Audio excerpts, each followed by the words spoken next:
Assalamualaikum warahmatullahi wabarakatuh. A'udzubillahi minasyaitonirrajim. Bismillahirrahmanirrahim.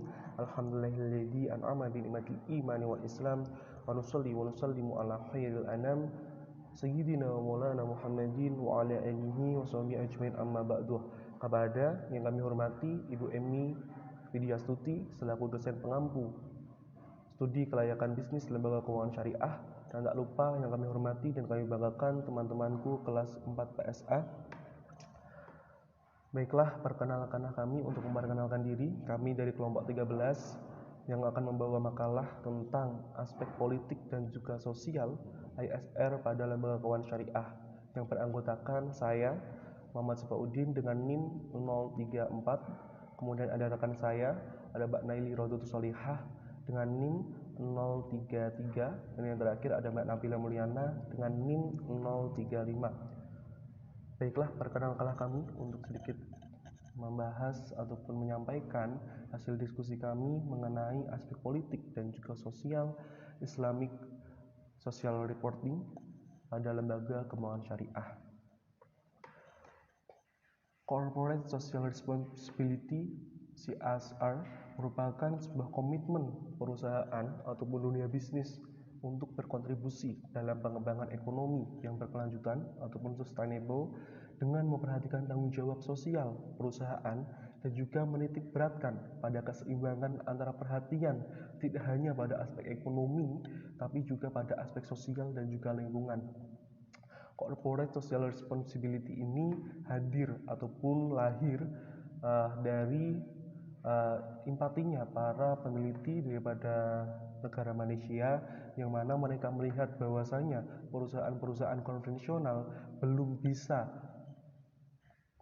seimbang antara perhatian dalam proses produksi distribusi yang mereka berikan untuk konsumen, yang mana mereka hanya menitik beratkan pada aspek ekonomi saja tanpa memperhatikan aspek sosial di masyarakat dan juga lingkungan pada letak perusahaannya. Nah, perkembangan CSR di Indonesia ini telah mengalami peningkatan baik dalam kuantitas maupun kualitas dibandingkan dari tahun-tahun sebelumnya. Semakin banyaknya penelitian tentang corporate social responsibility melahirkan perusahaan-perusahaan syariah. Tentu saja mereka tidak hanya menitik beratkan pada keseimbangan antara perhatian terhadap aspek ekonomi dan juga spiritual, tapi perusahaan-perusahaan syariah ataupun unit-unit bisnis syariah ini juga telah memperhatikan terhadap aspek sosial dan juga lingkungan. Dan semakin banyaknya perusahaan-perusahaan di Indonesia yang menggunakan standar Global Reporting Initiative Index ataupun indeks GRI dalam melakukan pelaporan corporate social responsibility-nya ini, dapat dilihat dari semakin banyaknya unit-unit bisnis syariah yang mulai melaporkan praktik CSR-nya dalam laporan keuangan tahunan.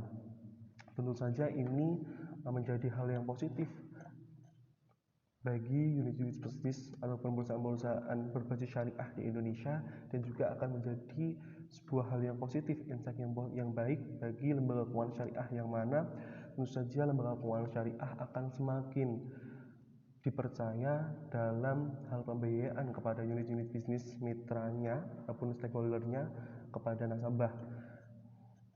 Mungkin untuk penjelasan lebih lanjutnya akan lebih mendalam akan dijelaskan oleh rekan saya Mbak Naili Rodotus Solihah dan juga Mbak Nabila Mulyana. Selanjutnya, bentuk transaksi. Bentuk-bentuk transaksi sebagai berikut: memberikan informasi mengenai semua kegiatan halal dan haram dilakukan. Yang kedua, memberikan informasi yang relevan mengenai pembiayaan dan kebijakan investasi. Yang ketiga, memberikan informasi yang relevan mengenai kebijakan karyawan.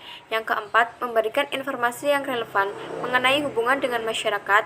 Yang kelima, memberikan informasi yang relevan mengenai penggunaan sumber daya dan perlindungan lingkungan.